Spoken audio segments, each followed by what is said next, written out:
Welcome to Grab Reload. I'm Anthony, and here is a welcome verdict here from the jury against the Epic Games versus Google Play Store. And the jury says that Google Play Store is an illegal monopoly. And I think that this is a step in the right direction, actually. I know that the Epic Games versus Apple store is going to the Supreme Court, or is in the docket for the Supreme Court, I believe.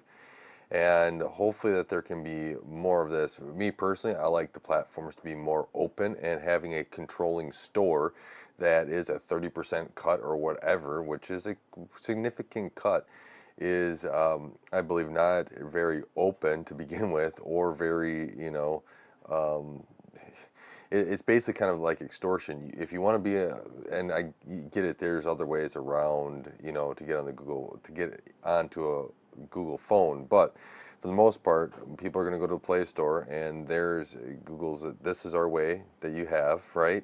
And if you want the Play Store, well, if you want something in there, you have to go through us. We get to approve it, and you have to abide by our rules of however they are, and you have to pay us this amount of money.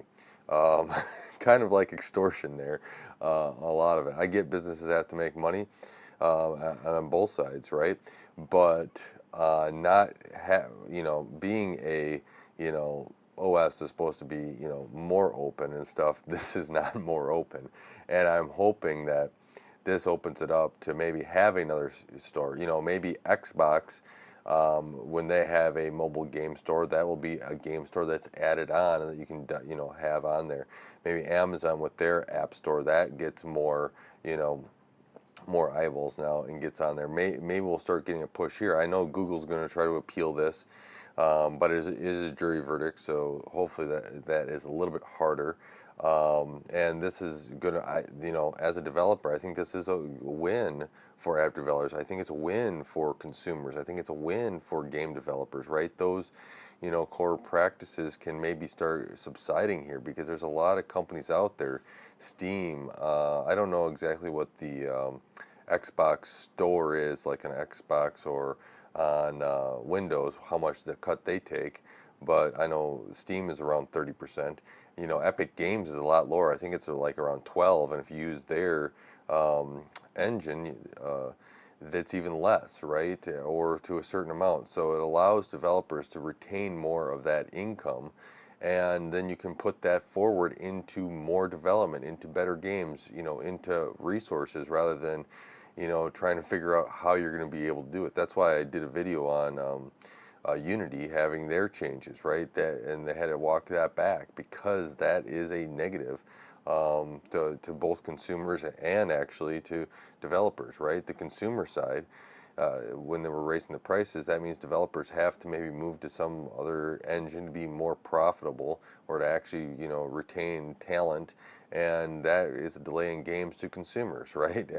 And in the end, right, a game is an entertainment area where we like to go to play and be entertained. And if it's not going to be entertaining, or we don't have that entertainment that we are looking for, we're going to go someplace else. And um, hopefully here, this is a step in the right direction. I'd like to see this, also with the Apple store, to be able to have that, open up, where Apple doesn't have a tight iron grip on that, open that up more.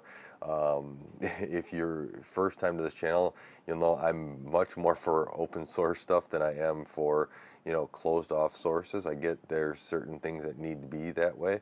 I do think that there's a viable option for open source and making money with that. There are companies out there that do that, right? They have open source software, and they are actually, in business too.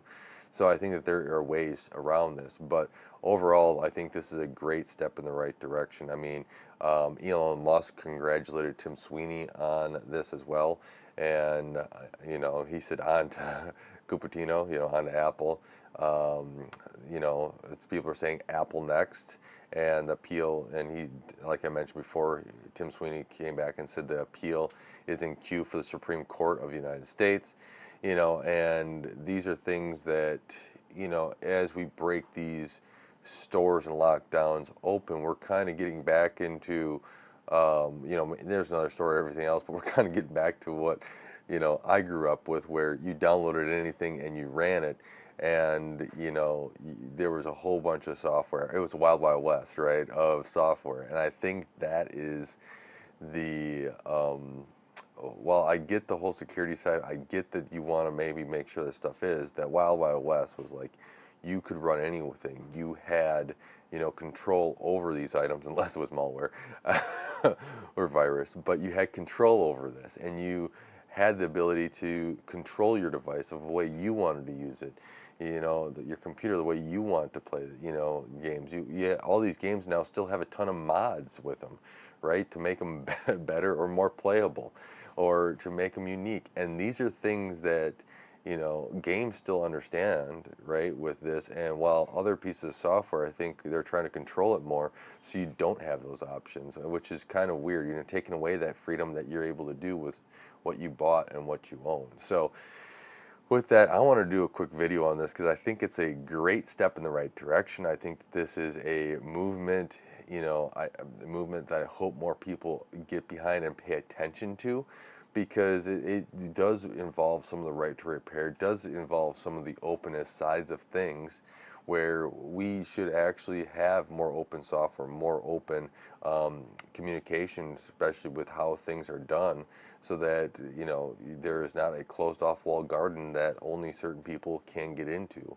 well, meeting requirements that not always are logical, or take a huge amount of money out of the pocket of that developer, that you're just a servicing side, where if I would put it up on a website or whatever else, would be a lot less cost.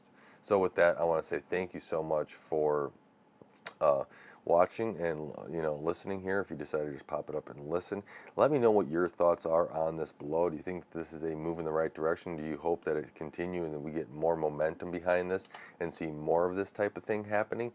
Or do you like the closed off wall gardens and you think they're a good thing? Let me know in the comments below. And thank you so much for supporting Gray Overload and helping this channel grow. I really do appreciate it. Don't forget to share, like, share, subscribe, hit the bell icon. It really does help out the channel. Until next time, God bless.